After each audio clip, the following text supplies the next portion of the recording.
సమావేశం ఆ యొక్క అంశంలోని కొన్ని ముఖ్య ఘట్టాలను చెప్పదలుచుకున్నాను. బాబాసాహెబ్ అంబేద్కర్ గారు ఈ దేశంలో ఎవరు చదవనటువంటి చదివినటువంటి గొప్ప మేధావి అని ప్రపంచం గుర్తించింది. ఈరోజు ఐక్యరాజ్య సమితి ఆయన జయంతిని ప్రపంచంలో జ్ఞానం పుట్టిన జయంతిగా జరుపుకోవడం జరిగింది. అలాంటి మహానుభావునికి ఈ దేశం ఇచ్చినటువంటి గౌరవం ఒక కుల నాయకుడు అని. కానీ ఇంగ్లాండ్కు మొట్టమొదటి రౌండ్ టేబుల్ సమావేశానికి బాబాసాహెబ్ అంబేద్కర్ గారు ఇక్కడ నుంచి 3 వ్యక్తులు ఇంగ్లాండ్కి వెళ్ళడం జరిగింది.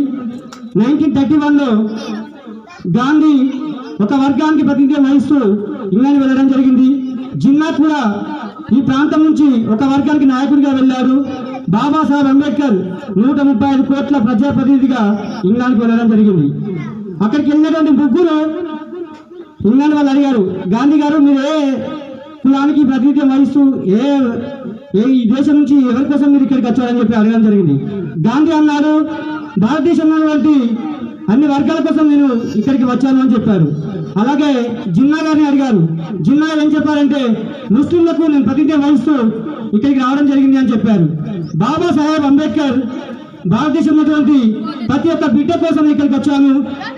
ఇక్కడ మీ ముందు నిలిచినటువంటి గాంధీ కానీ మిగతా వారు నన్ను అస్పృశ్యుడిగా అండర్గా చూసినటువంటి ఏ జాతులైతే ఉన్నాయో ఆ జాతులకు నేను ప్రతినిధిగా ఇంగ్లాండ్ రావడం జరిగింది అని చెప్పేసి చెప్పడం జరిగింది.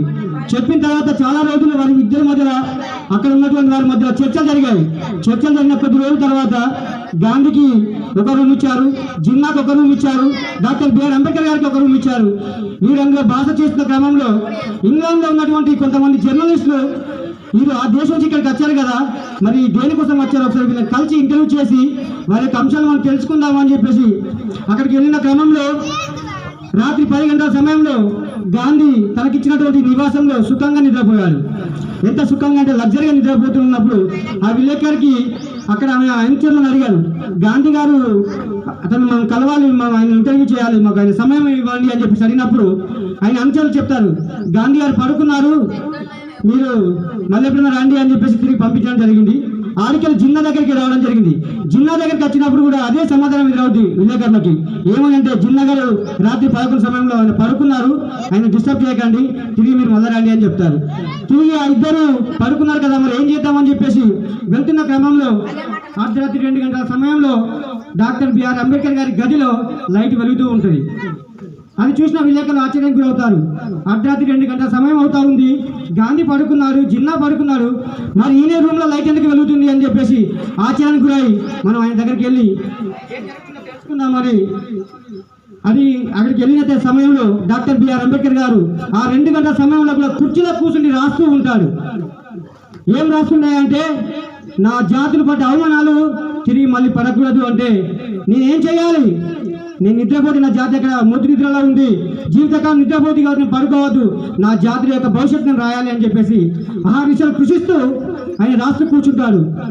ఆ సమయంలో వెళ్ళిన విలేకరులు అంబేద్కర్ గారిని అడుగుతారు, మిస్టర్ అంబేద్కర్ గారు, మీతో వచ్చిన 2 పడుకున్నారు, మీరు ఇంకా పడుకోలేదు, ఏందయ్యా అని చెప్పి అడిగినప్పుడు, అయ్యా ఒకటే వినండి, గాంధీ యొక్క సామాజిక వర్గం అణచివేతలో గురి కాలేదు, అవమానాలకు గురి కాలేదు, వాళ్ళు అన్ని రంగాల్లో సుఖంగా ఉన్నారు కాబట్టి ఆయన ఇక్కడ పడుకోవడం జరిగింది.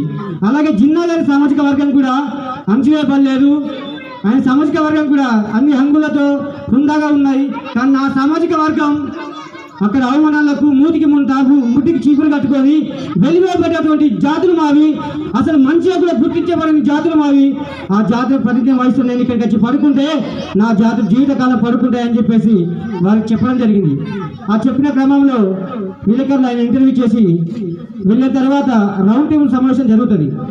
జరిగినప్పుడు రౌండ్ టేబుల్ సమావేశంలో మహాత్మా గాంధీని ఇంగ్లాండ్ ప్రతినిధులు అడుగుతారు, బ్రిటిష్ వాళ్ళు అడుగుతారు, అయ్యా గాంధీ గారు మీకు రాజ్యం ఇస్తా, మీకు ఏం కావాలి ఆ రాజ్యంలో అని చెప్పి అడిగినప్పుడు గాంధీ అనే వ్యక్తి చెప్పినటువంటి మాటలు, దయచేసి ఎవరు ముచ్చట్లు పెట్టద్దు, దయచేసి వినండి ప్లీజ్, ఇది నేను చెప్పిన మాట కాదు, చరిత్రలు లిఖించబడ్డది, దయచేసి వినండి. షార్ట్గా చెప్పిన ఏం చెప్పారంటే, చదువుకున్న వాళ్ళకు మాత్రమే ఓటు ఇవ్వమని చెప్పాడు గాంధీ, చదువుకున్నటువంటి వాళ్లకు ఉన్నత వర్గాలకు మాత్రమే ఓటు ఇవ్వమని చెప్పిండు గాంధీ.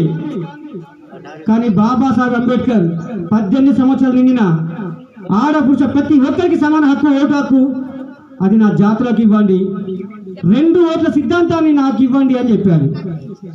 ఎందుకని అడిగితే 2 ఓట్ల సిద్ధాంతం అక్కడ జనరల్లో ఎస్సీలు పోటీ చేయొచ్చు, ఇక్కడ రిజర్వేషన్లో ఎస్సీలు పోటీ చేయొచ్చు, సమాన న్యాయం జరగాలి సమాజానికి అని చెప్పాడు డాక్టర్ బిఆర్ అంబేద్కర్.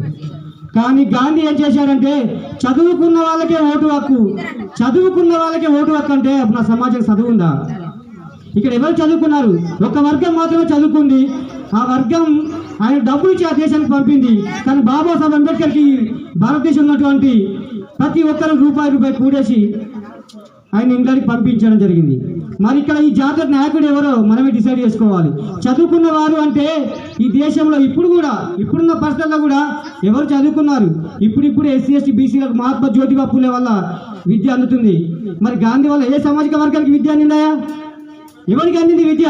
ఎవరికి కావాలి ఓటు? మరి ఎవరు ఈ రాజ్యం ఏలాలి? గాంధీ వారసులా? 135 కోట్ల కోసం కోట్లన్న బాబాసాహెబ్ అంబేద్కర్ వారసులా? అది మనం నిర్ణయించుకోవాలని చెప్పి కోరుతూ ఇంకొక విషయం తెలియజేయాలి నేను. ఈ కరోనా అనేది మరి బాబాసాహెబ్ అంబేద్కర్ జయంతి జరుపుకునేటువంటి వాళ్ళకే వస్తుందా? మరి రాజకీయ పార్టీలు ఎన్నికలలో మొన్న ఎమ్మెల్సీ ఎలక్షన్స్ జరిగాయి. ఇప్పుడు నాగార్జున సాగర్ ఎలక్షన్ జరుగుతూ ఉన్నాయి. మరి అక్కడ ఈ నాయకులు పెట్టి సభలకు వచ్చి ప్రజలకు కరోనా రాదా అని అడుగుతా ఉన్నా. బాబాసాహెబ్ అంబేద్కర్ గారి ఉత్సవాలు చేస్తే ఆయన వర్గాలన్నీ ఆయన చరిత్రను తెలుసుకొని ఎక్కడ తిరుగుబాటు చేసి రాజ్యంలో ఉన్నటువంటి మనవాదుల కుర్చీలను కూల్స్తాయని చెప్పేసి భయానికి జయంతును జరపొద్దని చెప్పేసి అట్లా జారీ చేసినాయి. ఖబర్దార్ బిడ్డ, చెప్తా ఉన్నాను, ఇక్కడ మొదలైంది జ్ఞానం. బాబాసాహెబ్ అంబేద్కర్ అందిపించినటువంటి జ్ఞానాన్ని అందుకున్నటువంటి ఈ యువతనే రేపు పొద్దున రాబోయే బహుజన రాజ్యానికి వారసులు అవుతారు. ఇది గుర్తెరగాలని తెలియజేస్తూ ఇంకొక విషయం చెప్తా ఉన్నా. మోడీ గారు ఈరోజు గద్దెనెక్కడానికి కారణం భారత రాజ్యాంగంలో ఉన్నటువంటి అన్ని హంగాలు అనుభవిస్తున్న నువ్వు ఇవాళ రిజర్వేషన్ల ద్వారా చిన్న జాబుల కోసం ప్రయత్నం చేస్తున్నటువంటి వాళ్ళు ఈ దేశంలో ఎంతోమంది యువత చదువుకొని పీజీలు పిహెచ్డీలు చేసి పట్టాలు పట్టుకొని కూలి పనులు చేస్తూ ఉన్నారు బిడ్డ.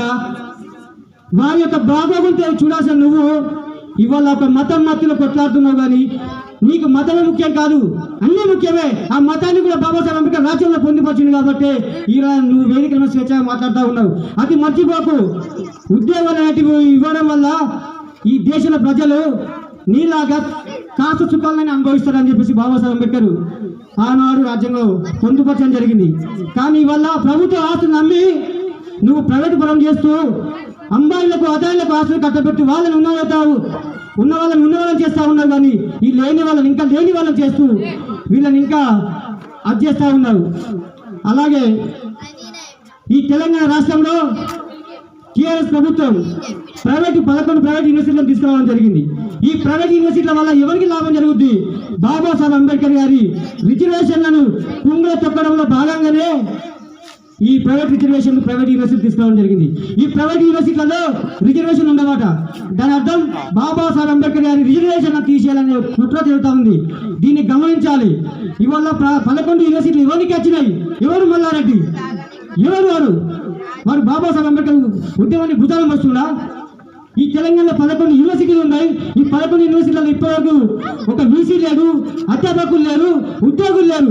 నిరుపేద ఎంతమంది పీజీలు పిహెచ్డీ చేసినటువంటి వాళ్ళకు నువ్వు నోటిఫికేషన్ ఇస్తే వాళ్ళు జాబులు చేసుకోరా? ఇలాంటి ఆలోచన చేయగాని రిజర్వేషన్ దొరికేస్తే బిడ్డ అది ఎవరైనా సరే ఊరుకునే ప్రసక్తే లేదని చెప్పి తెలియజేస్తూ ఇంకొక విషయం చెప్పి ముగిస్తా. డాక్టర్ ఆర్ఎస్ ప్రవీణ్ కుమార్ ఈ మధ్యలో అందరికి వినబడుతున్న పేరు. నేను మళ్ళీ చెప్తున్నా, డాక్టర్ ఆర్ఎస్ ప్రవీణ్ కుమార్ తన స్వలాభం కోసం ఏ పని చేయలేదు. ఈ జాతుల కోసం అసలు గుర్తెరిగినటువంటి కులాలకు ఎక్కడో మారుమూల తండలో పుట్టినటువంటి తండా బిడ్డను ఎవరెస్ట్ ఎక్కించినటువంటి గొప్ప వ్యక్తి ఆర్ఎస్ ప్రవీణ్ కుమార్. మరి మీరు ఎక్కడ ఎక్కించారా? మీరు ఏం చేశారు? ఒకరిని ఐఏఎస్ చేశారా? ఐపీఎస్ చేశారా? కనీసం ఒక పిల్లగాని చదివించే చరిత్ర ఉంటే చెప్పండి. మోడీ కేసీఆర్ సవాల్ ఇస్తున్నా. ఎవరే చదివించింది? బండి సంజయ్ కూడా సవాల్ ఇస్తున్నా. బిడ్డ, నువ్వు ఏ పిల్లల్ని చదివించావు? ఎవరిని ఏం చేశావు?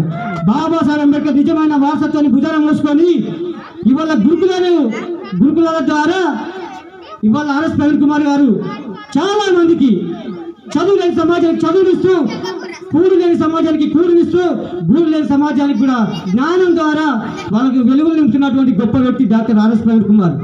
అలాంటి గొప్ప వ్యక్తి మన ఎవరైనా సరే ఆరోపిస్తే ఉరికిస్తామని చెప్పేసి కూడా డాక్టర్ బిఆర్ అంబేద్కర్ సాక్షిగా తెలియజేస్తూ నాకు ఈ అవకాశం ఇచ్చిన మీ అందరికీ పేరు పేరున హృదయపూర్వక ధన్యవాదాలు చెప్తూ ముగిస్తున్నాను. జై భీమ్, జై భారత్.